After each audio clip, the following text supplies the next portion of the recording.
This podcast is brought to you by Udemy, a leading destination for learning and teaching online. Ready to set your year up for success? There's no better time than the Udemy New Year's sale. Learn for as little as $9.99 and get the Udemy 2023 Trending Skills Guide with any purchase. Better your skills, better your year with Udemy. Act now. Sale ends Thursday, January 5th.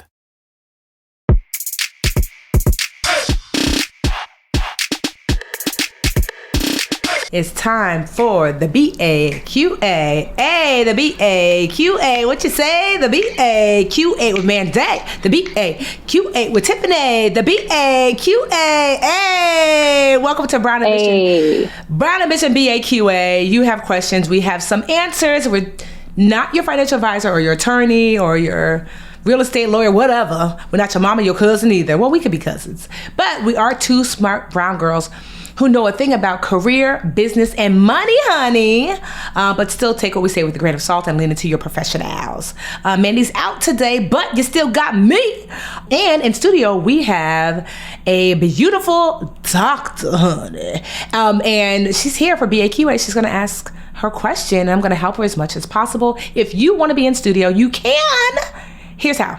You can go to Brown Ambition podcast on Instagram, leave us a voice note with your question, and you can go to brownambitionpodcast.com and click contact us or ask anything and ask a question there, and we can just read it as well. So, okay, let's get started. So we have Dr. Aiko in studio. And so first, tell us a little bit about yourself, Dr. Aiko. Okay. Yes, so I am a former educator, hence doctor, so EDD. Okay. And I worked for 8 years in the education field, taught high schoolers as well as middle schoolers in technology and business. So prior to that, I was in business for 6 years as a financial analyst with the oil and gas industry.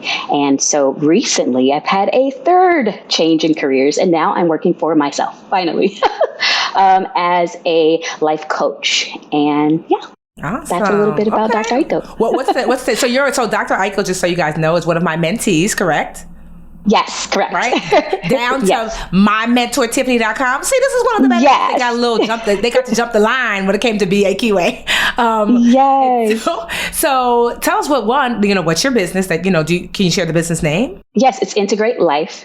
And so I'm a transformational life coach. And so I help people transform their lives in areas where they're not showing up as their whole selves, whatever that looks like. And so they're unfulfilled, right? And so we look at that and we do coaching around that, helping them show up more mindfully, basically, because I'm all about mindfulness. That is what has brought me here to this space. That's how I found you. And so, yeah. Okay, awesome. Okay. So you have a question, Dr. Aiko, you have to ask me? I do. So with this third career change, I'm used to working for people and businesses, right? And so starting my own business, it's another demon altogether, or angel, if you will.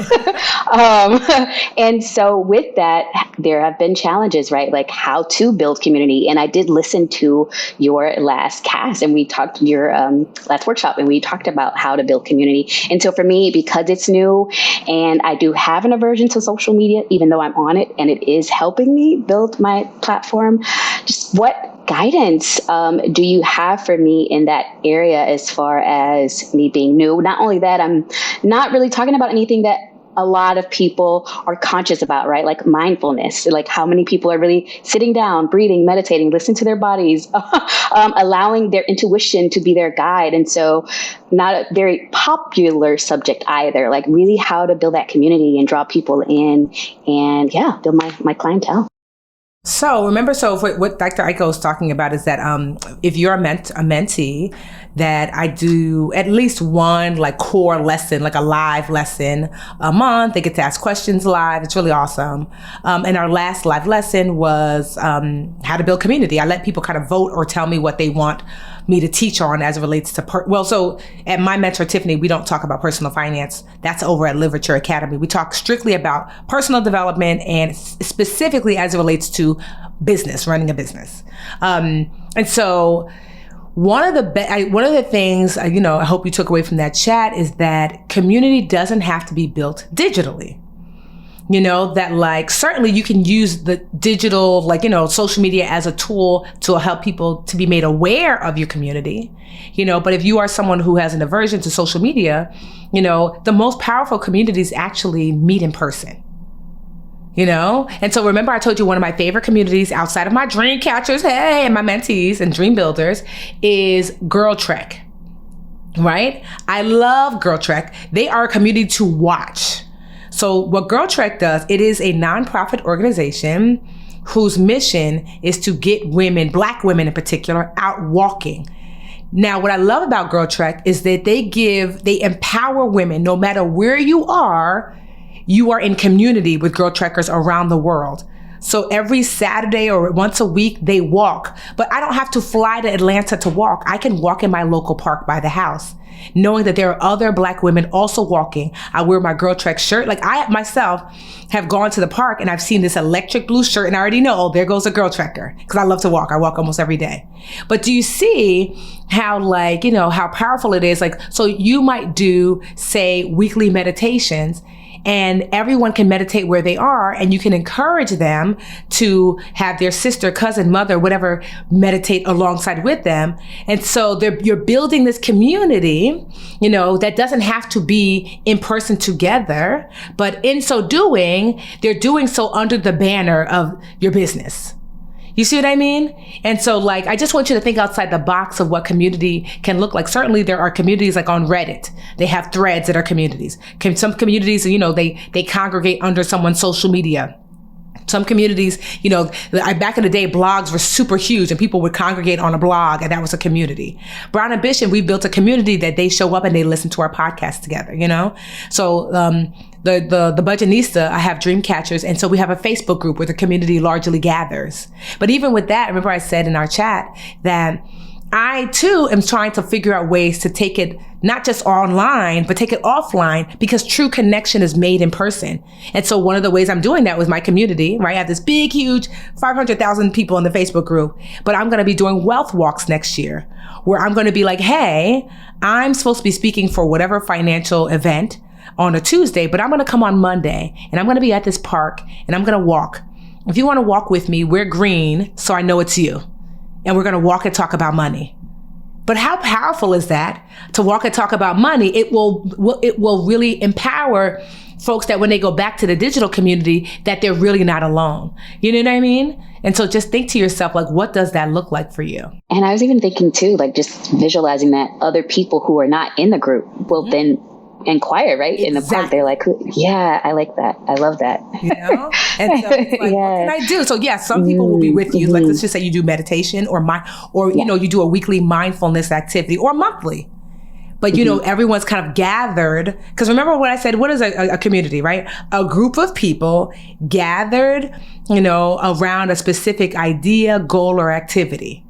You know what I mean? And so it's like, yes, you have this group of people, they can live whatever. They have a similar goal, a similar activity, a similar mindset. And then ideally, if you really want to gel a community, give them something to do together.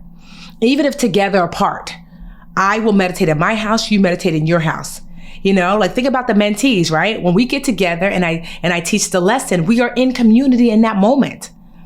You know, you see the other comments in the chat and you're like, oh, and what I love is that you guys are connecting. Like somebody will say something and you might tell, oh, Stacey, that's a really good question. Hopefully Tiffany sees it, so she'll answer it. But you're connecting in that way. But even then what I did, I took it a step further, right? Because we have this great digital community for the mentees. And then what did I do? I said, you know what? I want to see you guys in person. And so I've been to Detroit, Dallas, and DC in the last couple of months because I had speaking engagements there. And then after my speaking engagement, I met up with mentees for dinner and treated them to dinner. So now what was like at first this kind of thing where it's like this digital connection, like not only did I get to connect and hug people and talk and laugh, but then they got to connect with each other. Like I didn't know all these people lived in DC or in Dallas. And then what did I do afterward? I brought it right back online. I'd always post in our Patreon, hey, here's a picture of last night's dinner. It was so great. Here's a spreadsheet where you can put your name, your LinkedIn, your website, blah, blah, blah. Connect with each other, the mentees from Detroit, the mentees from DC. You see what I mean? Mm-hmm. And so that way, you know, even when I'm not here, you guys connect. Because the most important thing to remember when creating a community, Dr. Aiko, is that people come for you, but they stay for each other. So if you don't create a way for people to connect beyond you, then you don't have a community, you have a cult. I love that. I love that. That's so true, Tiffany. Thank you for that. No, you're welcome. That's a great idea. I think about the things that I'm doing on Instagram, right? Having once a week, I do the sound healing on Wednesday, show a new all natural product on Monday, because also getting people to transition to using healthier products. And so what could I do that's specifically for the community, and also building the list, right? So the wheels are turning. So thank you. So as you're building community, you can remember that you want to control access to your community. So meaning like social media is a good place to start, but giving them the opportunity to connect with you someplace that you can own that access. So that's email, that might be Patreon, that might be Mighty Networks, which is like another, like Facebook is not there's nothing wrong with having your community on Facebook, but it can't just be there, because if Facebook shuts down today, I don't have access to my dream catchers, but I have their emails. And we're moving over, like we're going to be launching Mighty Networks is another group kind of like platform, but you can own access to that. I have text messages. It's really important to remember that you want to own access, because at any moment social media can change the rules and you don't have access anymore. Got it. Thank you. I appreciate you. Okay, before we go any further, we need to take a break because this conversation is getting so good and juicy. Be back in a moment. Hey, BA fam. Can we talk about notifications for a second? Who actually leaves those sounds on anymore? Well, besides that kind, that's another sale on Shopify, the all-in-one commerce platform to start, run, and grow your business. I use it for my Molly Moore merch, and I love it when I get my notifications, okay? Shopify makes it simple to sell to anyone from anywhere. Honestly, literally, I have like 5 pending Shopify purchases. Like I support all these businesses, and they use Shopify because everyone uses Shopify. And I love that I can log in and see like where my packages are, how much I spent. It's awesome. With Shopify, you'll create an online store in your vibe, discover new customers, and grow the following that keeps them coming back. Shopify has all the sales channels sorted so your business keeps growing, from an in-person POS system to an all-in-one e-commerce platform, even across social media platforms like TikTok, Facebook, and Instagram. Sign up for a free trial at shopify.com/brownambition, all lowercase, okay? Go to shopify.com/brownambition to start selling online today. That's shopify.com/brownambition.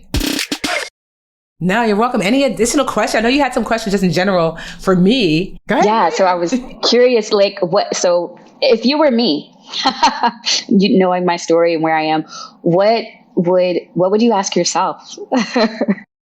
Oh, what I would ask myself? Okay. Mm-hmm. Like if you were me, knowing like my background, what I'm trying to do, where I am. I would probably ask me, you asked a really good question before, like, we were doing kind of like our pre-interview.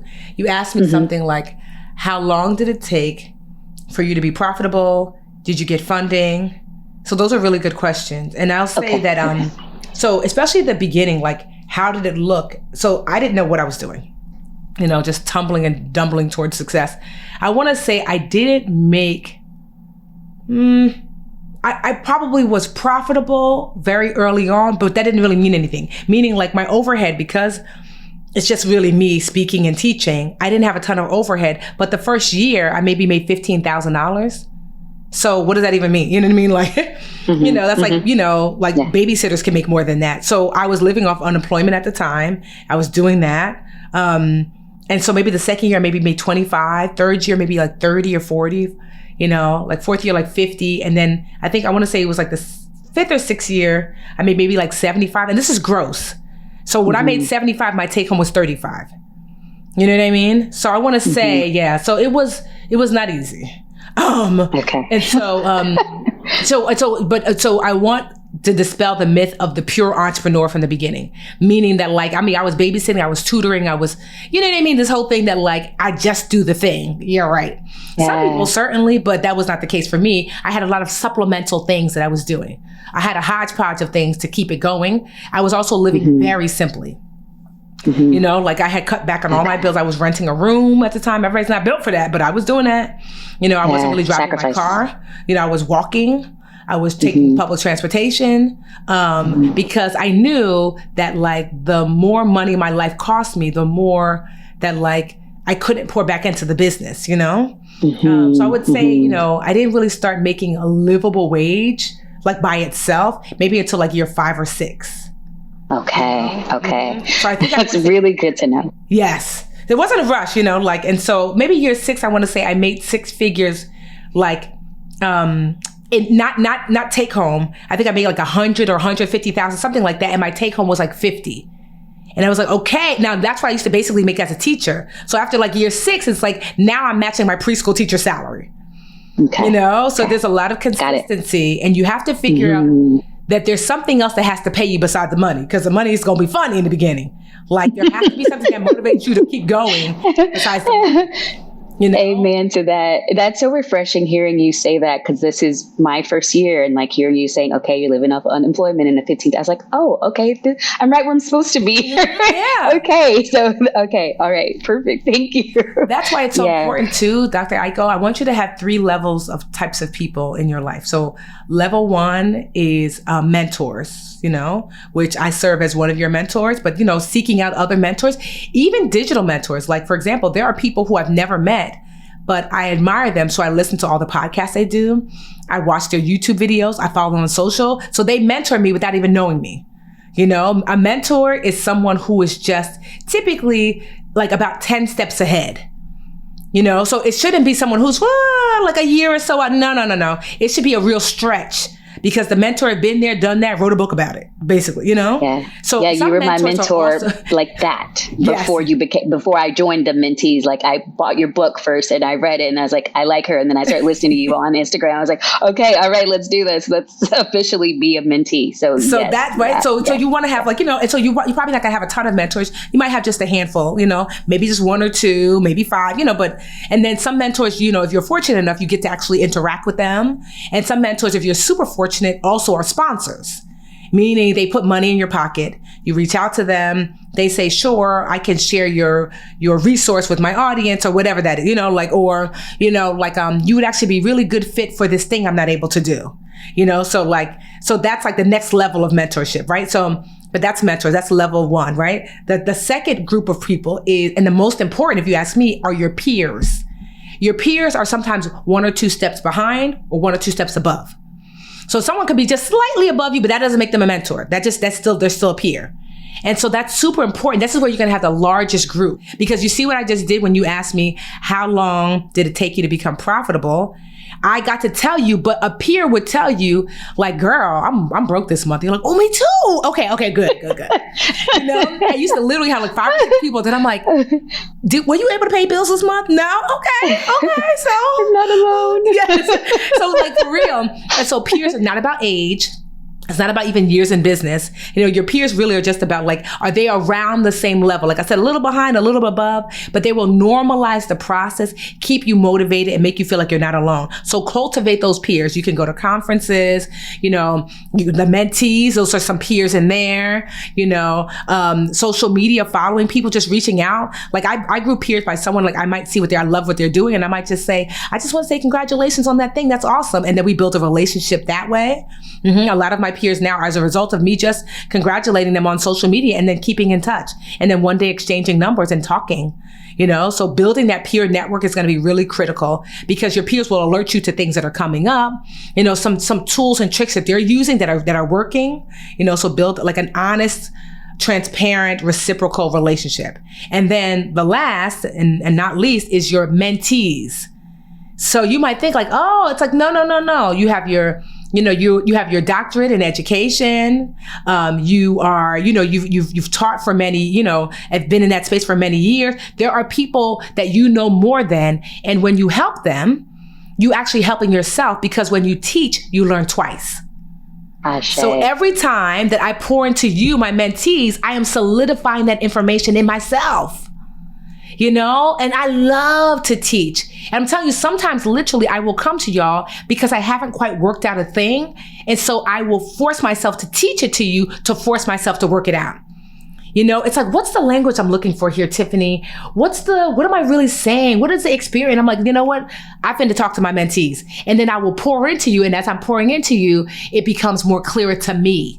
And so it's such a blessing to pour into other people in general. But honestly, when you teach, you learn twice. So like when people reach out to you, like telling yourself, I'm going to check up on that person, once a month and pour into them just for the sake of pouring in. So mentors/sponsors, peers, mentees. Got it. Yeah, so cultivate that. I feel like I'm on track. Yeah. Yeah, so it will help you to navigate this process called entrepreneurship, because you ought not to do it alone, It can be a lonely road, but in some parts you do have to take that part by yourself, but not all of it. I really encourage people to navigate from a place of like to what you said before, like a holistic place, That's it. Having those like group of people will really be helpful to you. So yeah, I mean, you're on your way, I spoke to a young woman earlier today, and I told her to just remember that consistency beats intensity. And so small steps every day. That's it. Like my father would say, many drops of water does a mighty river make. So it's that every single day. I promise you, it's not the big overtures that's going to make whatever dreams you have happen. It's going to be the day-to-day steps, day in, day out, Yeah, I see that with my health. So yeah, like the same changes I decided to make in that realm, right? Naturally, but every day, one little thing at a time has led me to living the life that now I'm sharing. So yeah, I get that. Yeah. Yeah. All right.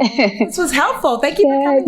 Yes, indeed. Thank you so much for your time. I appreciate it. All your wisdom. Welcome. You're welcome. Yeah. If you guys want to come on, because you do, I say, go ahead on to our Instagram, leave us a voice note, and also go to brownambitionpodcast.com and let us know. We answer questions, we'll read them off, but we'll also invite you into the studio if it's a fit. So until next time, y'all. Bye. Hey, BA fam, we could not do this show without your support or the support of our team behind the scenes. The Brown Ambition podcast is produced by Cumulus Podcast Network. It's edited by the wonderful Imani Crosby and produced by Tanya Bustos. Dennis Stemplinsky is our in-house tech guru, and I am Mandy Woodruff Santos, your co-host, and I will see y'all next week.